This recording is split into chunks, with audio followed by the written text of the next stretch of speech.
Welcome to Tej education. आज हम छठवां पेपर देखने वाले हैं जेल प्रहरी का। इससे पहले हम प्रीवियस ईयर के 5 पेपर देख चुके हैं जिनमें हमने साइंस विषय के सभी प्रश्न देखे थे। आज भी हम साइंस विषय के 20 महत्वपूर्ण प्रश्नों पर चर्चा करेंगे और सभी प्रश्न हम व्याख्या सहित यहाँ पर प्रस्तुत करने वाले हैं। तो ये 30 अक्टूबर 2018 का पहली शिफ्ट का पेपर है। आइए शुरू करते हैं। सबसे पहला प्रश्न है इस पेपर का कि वह गैस जो चूने के पानी को दूधिया रंग में परिवर्तित कर देती है वो गैस कौन सी है। तो वो गैस जो चूने के पानी को दूधिया रंग में परिवर्तित कर देती है वो है भाई carbon dioxide. Okay, carbon dioxide gas जो है वो चूने के पानी को कहाँ भाई दूधिया रंग में चेंज कर देती है। Is that clear. आगे बढ़ते हैं अगले प्रश्न की ओर। व्याख्या में इसके प्रश्न की में कुछ नहीं है, बस वही है कि कार्बन डाइऑक्साइड गैस को अगर चूने के पानी में डाला जाता है तो क्या है वह दूधिया कर देती है चूने के पानी को। अगला प्रश्न है कि दुग्ध उत्पादक मादा मवेशी को क्या कहते हैं। मवेशी पालन, मसौदा पशु, दुधारू पशु या फिर पशुपालन। तो इसका सही जवाब है कि दुग्ध उत्पादक मादा मवेशी को भाई दुधारू पशु अर्थात क्या मिल्च एनिमल कहते हैं। ओके, अगला प्रश्न है उससे पहले व्याख्या देखिएगा। दुधारू पशु अर्थात जो दूध देते हैं। दुधारू पशु क्या होते हैं? जो दूध देते हैं। दूध देने वाले सभी पशु मादा श्रेणी में आते हैं। Is that clear. आगे बढ़ते हैं।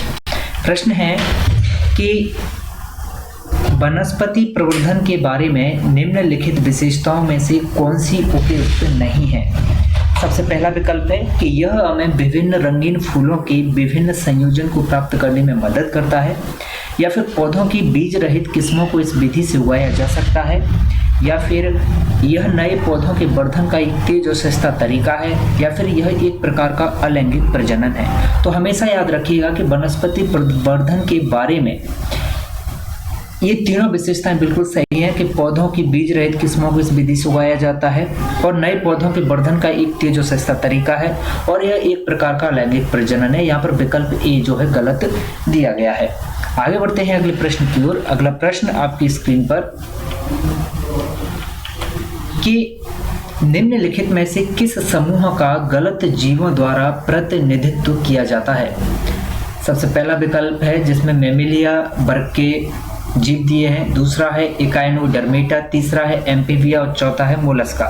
तो इसका सही जवाब है मित्रों विकल्प सी एम्फीबिया, जिसमें टोड, सेलामेंडर, गिरगिट। ओके, ये इसका सही जवाब है। अगला प्रश्न है, लेकिन उससे पहले टोड उभयचर है, लेकिन बाकी दो जीव जो है वो रेप्टिल या फाइलम को बिलोंग करते हैं। Is that clear. इसीलिए जो है ये यहाँ पर जो है क्या है प्रतिनिधित्व नहीं करता है एम्फीबिया। आगे बढ़ते हैं। अगला प्रश्न है कि निम्नलिखित में से किस मांसपेशी में दिए गए मानदंड पाए जाते हैं। स्पिंडलाकार, बिना किसी सीमा और एकल नाभिक के, हाथी की पेशी में, अनैच्छिक पेशी में, हृदय पेशी में या फिर ऐच्छिक पेशी में।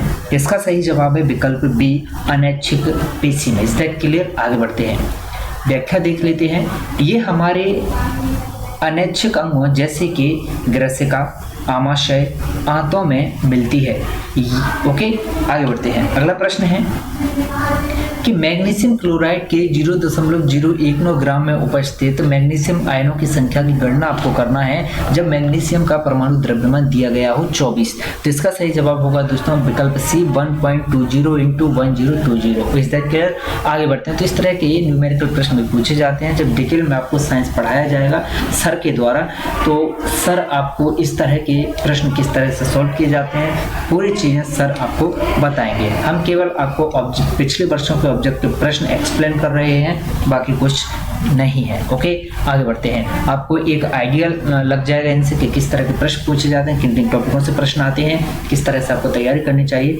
प्रश्न है कि मैग्नीशियम की परमाणु संख्या 12 है और द्रव्यमान संख्या 24 है। निम्नलिखित में से कौन सा इससे निर्मित हुए आयन का सही निरूपण है और उसकी संयोजकता क्या है। तो इसका सही जवाब है कि मैग्नीशियम 2 पॉजिटिव, संयोजकता इसकी 2 है। आगे बढ़ते हैं। अगला प्रश्न है आपकी स्क्रीन पर कि चूने के पानी का रासायनिक सूत्र क्या होता है। प्रश्न क्रमांक 8 है, बहुत ही बढ़िया प्रश्न है, ये अक्सर पूछा जाता है। तो चूने के पानी का रासायनिक सूत्र है CaOH2। ओके, आगे बढ़ते हैं अगले प्रश्न की ओर, लेकिन उससे पहले बस यही कि चूने के पानी का रासायनिक सूत्र क्या होता है, CaOH2। अगला प्रश्न है कि आनुवंशिकता की मूलभूत संरचनात्मक और प्रकारात्मक इकाई इनमें से कौन सी है। ध्यान दीजिएगा, यहाँ पर आनुवंशिकता की मूलभूत संरचनात्मक और प्रकारात्मक इकाई पूछी है, जिसका सही जवाब है विकल्प डी। आनुवंशिकता की मूलभूत संरचनात्मक प्रकारात्मक इकाई क्या होती है, जीन होती है। व्याख्या देखते हैं इसके बारे में, महत्वपूर्ण प्रश्न है इसीलिए पूरा हम इसे ध्यान से देखेंगे। देखिएगा, गुणसूत्रों पर स्थित डीएनए की बनी वो अति सूक्ष्म रचनाएं जो आनुवांशिक लक्षणों का धारण और उनका एक पीढ़ी से दूसरी पीढ़ी में स्थानांतरण करती हैं, जीन या फिर पिजेक कहलाती हैं। क्या जीन या पिजेक कहलाती हैं? तो एक नया नाम आपको मिला, जीन, या जीन को क्या कहते हैं भाई, पिजेक कहते हैं। Is that clear? ये काफी महत्वपूर्ण है, यहाँ से अगर ये शब्द आप डाल दे तो गलत न करके आए आप लोग। प्रश्न है अगला कि कार का स्पीडोमीटर 60 किलोमीटर पर घंटा दिखाता है। अब ओडोमीटर 0 पर सेट है। 30 मिनट के बाद ओडोमीटर का पाठ्यांक क्या होगा यदि कार एक समान चाल से चल रही है। तो इसका सही जवाब है 30 किलोमीटर। ओके, आगे बढ़ते हैं। प्रश्न है कि कार्बोहाइड्रेट जिसे जुगाली करने वाले पशुओं के द्वारा पचाया जा सकता है लेकिन मानव द्वारा नहीं, इनमें से कौन सा है। तो भाई मानव के द्वारा नहीं पचाया जा सकता वो है सेलुलोज। ओके, आगे बढ़ते हैं, व्याख्या देख लेते हैं भाई। सेलुलोज एक कार्बनिक यौगिक होता है। इसमें एक ही प्रकार का अणु लगातार जुड़ने से 1000 अणुओं वाला पॉलीमर बनता है। यह पॉलीसैकेराइड है और इसका सूत्र है C6H10O5N। ओके, आगे बढ़ते हैं। अगला प्रश्न है कि वायरस के कारण न होने वाली बीमारी इनमें से कौन सी है, वो आपको पहचाननी है। तो वायरस के कारण न होने वाली बीमारी है आंत्र ज्वर। इसके अलावा इन्फ्लुएंजा, एड्स और डेंगू वगैरह ये सभी क्या वायरस के कारण होने वाली बीमारियां हैं। प्रश्न है आपकी स्क्रीन पर अगला कि क्या होता है जब कॉपर सल्फेट विलयन के माध्यम से एक विद्युत धारा प्रवाहित की जाती है।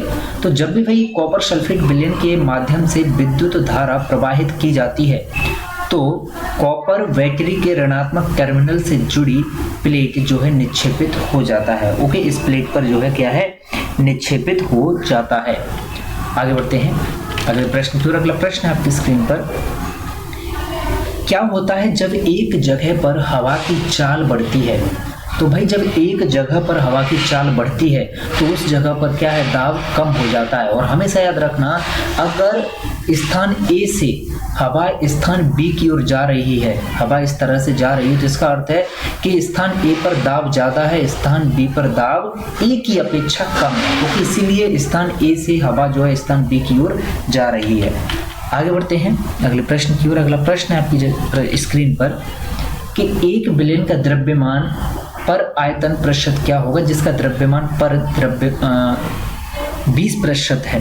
तो इसका सही जवाब होगा भाई विकल्प ए, ओके, 20.4%। आगे बढ़ते हैं अगले प्रश्न की ओर। अगला प्रश्न है कि एक काली सतह के बारे में निम्नलिखित में से कौन सा कथन यहाँ पर सही है। ओके, तो काली सतह के बारे में सही कथन है कि यह अधिक ऊष्मा ऊर्जा जो है अवशोषित करेगी और अधिक ऊष्मा ऊर्जा जो है विकिरित करेगी। इसीलिए गर्मियों के दिनों में अक्सर देखा होगा आपने, लोग अधिकांशतः सफ़ेद कपड़े पहना करते हैं, क्योंकि क्या है भाई, ये ऊष्मा का अवशोषण नहीं करता है सफ़ेद कपड़ा। ओके, आगे बढ़ते हैं अगले प्रश्न की ओर। अगला प्रश्न है आपकी स्क्रीन पर, मानव कान की ध्वनि आवृत्ति का पता नहीं लगा सकता है। तो भाई मानव कान जो होता है वो 20 हर्ट्ज से कम की ध्वनि का पता नहीं लगा सकता है। ओके, आगे बढ़ते हैं अगला प्रश्न है कि निम्नलिखित प्रक्रियाओं में से कौन सी एक रासायनिक परिवर्तन के कारण नहीं होती है। तो बादलों का जो निर्माण होता है वो रासायनिक परिवर्तनों के कारण नहीं होता है। ओके, विकल्प डी इसका सही जवाब है। अगला प्रश्न है, अंतिम है इसी के साथ साथ इस वीडियो का, कि यदि 25 न्यूटन और 10 न्यूटन के बल एक निकाय पर क्रमशः लंबवत ऊपर की ओर और लंबवत नीचे की ओर दिशा में कार्य करते हैं तो निकाय पर कार्यरत शुद्ध बल का परिमाण क्या होगा? तो इसका सही जवाब है सी 15 न्यूटन। वो कैसे भाई, देख लीजिएगा। 25 - 10 = 15। लंबवत ऊपर लंबवत नीचे की ओर बल कार्यरत है तो दोनों माइनस होंगे। Is that clear? तो इस वीडियो में हमने पूरे 20 प्रश्न देखे जो प्रीवियस ईयर परीक्षाओं में पूछे गए हैं। इसी तरह हमारे द्वारा साइंस विषय के एक एक पेपर का सॉल्यूशन आपके समक्ष विस्तृत रूप से अध्ययन के तौर पर रखा जा रहा है। अगले वीडियो में हम देखेंगे भाग 7, जिसमें हम 3 अक्टूबर 2018 का दूसरी शिफ्ट का पेपर देखेंगे। इसमें हमने पहली शिफ्ट का पेपर देखा था। बने रहें तेज एजुकेशन के साथ।